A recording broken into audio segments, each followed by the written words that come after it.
Renungan pagi bersama Allah di waktu fajar oleh Ellen G. White, 1 Juli 2022. Mari kita berdoa. Tuhan Allah, Bapa kami yang bertahta dalam kerajaan surga, Bapa yang penuh kasih, Bapa yang kami sembah melalui anak-Mu Tuhan kami Yesus Kristus. Pada pagi hari ini kami datang kepadamu, kami bersyukur, berterima kasih untuk nafas kehidupan dan hari yang baru yang Kau berikan kepada kami. Kami akan belajar dari nasihat firman Tuhan. Biarlah Engkau mau memberikan roh-Mu agar menuntun kami ke dalam seluruh kebenaran. Terima kasih Engkau sudah mendengar dan menjawab doa kami. Ampuni kami dari salah dan dosa kami. Dalam nama Tuhan Yesus kami sudah berdoa. Amin. Renungan hari ini akan dibacakan oleh Saudara Amir Siregar. Kepada Saudara Amir kami persilahkan. Terima kasih. Selamat pagi saudara-saudaraku yang kekasih dalam Tuhan Yesus Kristus. Bacaan kita sudah masuk di bulan Juli dengan tema Dia akan memanggil, aku akan menjawab. Dan hari ini tanggal 1 Juli, judulnya adalah Panggilan Allah untuk berdoa, carilah Tuhan senantiasa. Ayatnya terdapat dalam 1 Tawarik 16 ayat 11. Carilah Tuhan dan kekuatannya, carilah wajahnya selalu. Doa adalah alat kemajuan yang ditentukan oleh surga dalam pertentangan dengan dosa dan perkembangan tabiat Kristus. Pengaruh ilahi sebagai jawab kepada doa iman akan melaksanakan dalam jiwa pemohon segala sesuatu yang dimintanya. Untuk ampunan dosa, untuk Roh Kudus, untuk tabiat yang menyerupai Kristus, untuk akal budi dan kekuatan, untuk melakukan pekerjaannya, untuk sesuatu pemberian yang telah dijanjikannya, kita boleh minta dan janjinya adalah kamu akan menerima. Alfa dan Omega jilid 7 halaman 475-476. Bila pikiran manusia dihubungkan dengan pikiran Tuhan, yang terbatas dengan yang tidak terbatas, pengaruh pada tubuh dan pikiran dan jiwa tidak ada batasnya. Dalam hubungan itu didapati pendidikan yang paling tinggi. Itulah cara Tuhan sendiri untuk memperkembangkan. Alfa dan Omega jilid 7 halaman 107. Tidak semua maksud dan tujuanmu yang baik akan menyangkupkan engkau melawan kejahatan.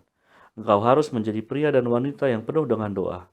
Permohonanmu janganlah redup, kadang-kadang dan tersendat-sendat, tetapi sungguh-sungguh, tabah dan menetap. Tidak selamanya perlu tunduk kepala dan bertelut untuk berdoa. Tumbuhkanlah kebiasaan bercakap-cakap dengan juru selamatmu apabila engkau sendirian, sementara engkau sedang berjalan dan sementara engkau sibuk menghadapi tugas sehari-hari. Biarlah hatimu tetap terangkat secara diam-diam untuk pertolongan, untuk terang, kekuatan, dan pengetahuan. Biarlah setiap napas itu adalah doa. Seri Membina Keluarga jilid 4, halaman 475 dan 476. Demikianlah bacaan kita pada pagi hari ini. Tuhan Yesus memberkati. Terima kasih atas penata layanan Saudara Amir. Tuhan Yesus memberkati.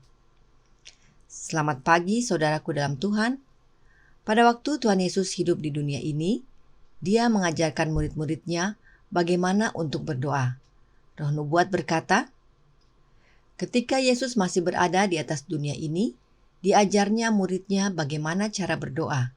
Disuruhnya murid-murid itu mengajukan keperluan mereka sehari-hari ke hadapan Allah dan menyerahkan segala keluh kesah mereka kepadanya. Kebahagiaan sejati, halaman 87, paragraf ketiga.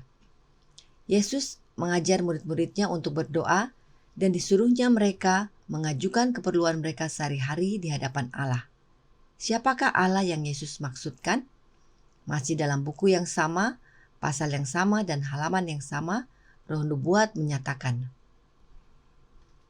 Yesus sendiri ketika Dia berada di antara manusia sering berdoa. Juru selamat kita menyamakan dirinya sendiri dengan keperluan dan kelemahan-kelemahan kita.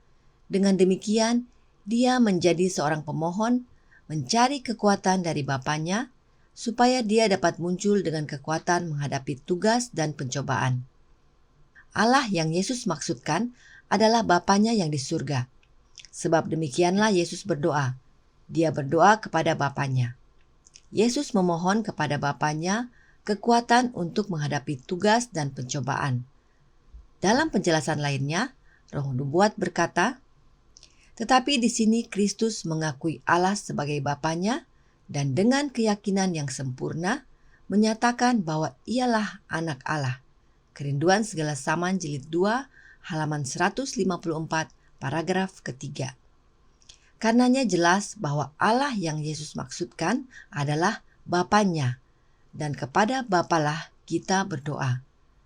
Mengapa kebenaran ini penting kita pahami? Karena ayat inti renungan ini berkata dalam 1 Tawarik 16 ayat 11, carilah Tuhan dan kekuatannya, carilah wajahnya selalu. Kita dinasihatkan untuk mencari Tuhan dalam huruf besar. Sebagaimana yang kita sudah pelajari, kata Tuhan dalam huruf besar diterjemahkan dari kata Ibrani Jehovah. Siapakah Jehovah ini? Kita sudah berulang-ulang pelajari bahwa Jehovah adalah Allah Bapa.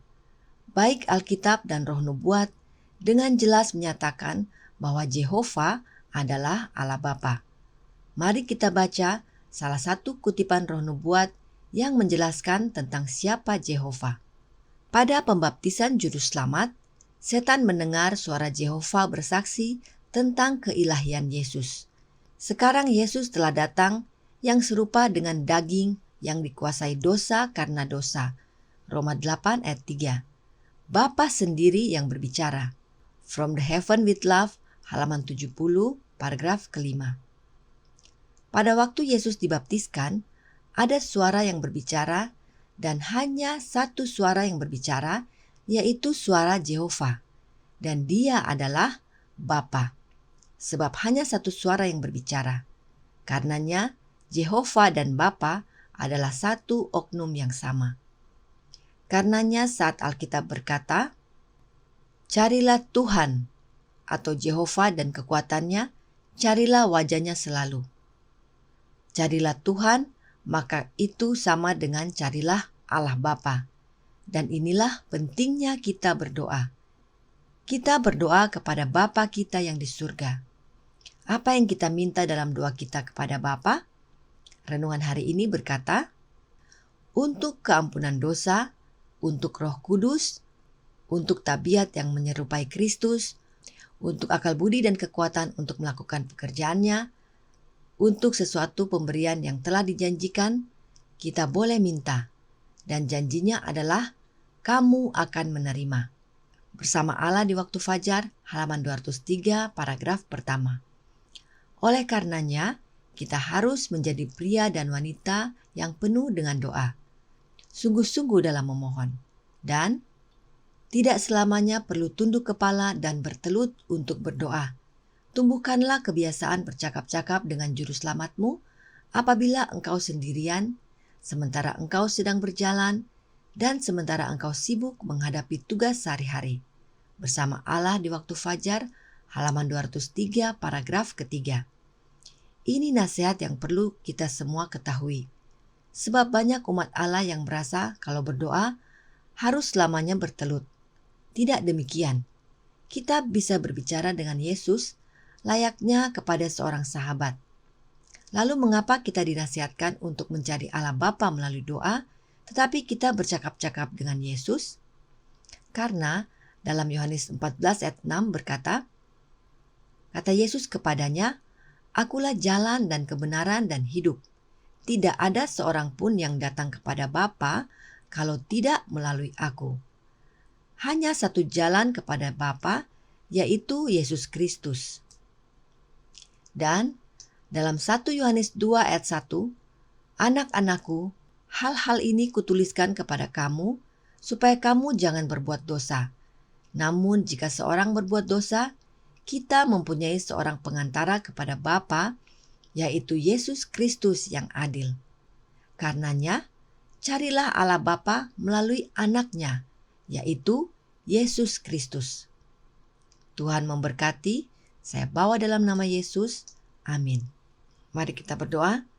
Tuhan Allah Bapa kami, Bapa yang bertahta dalam kerajaan surga, Bapa yang kami sembah melalui anakmu Yesus Kristus, kami bersyukur berterima kasih untuk renungan pagi ini yang mengamarkan kami untuk datang menyerahkan segala keperluan kami hanya kepada Bapa melalui anakmu Tuhan kami Yesus Kristus. Terima kasih untuk janji yang indah karena Engkau berjanji untuk memenuhi segala keperluan kami. Bersama kami sepanjang hari ini, ampuni kami dari salah dan dosa kami. Dalam nama Tuhan Yesus kami sudah berdoa. Amin.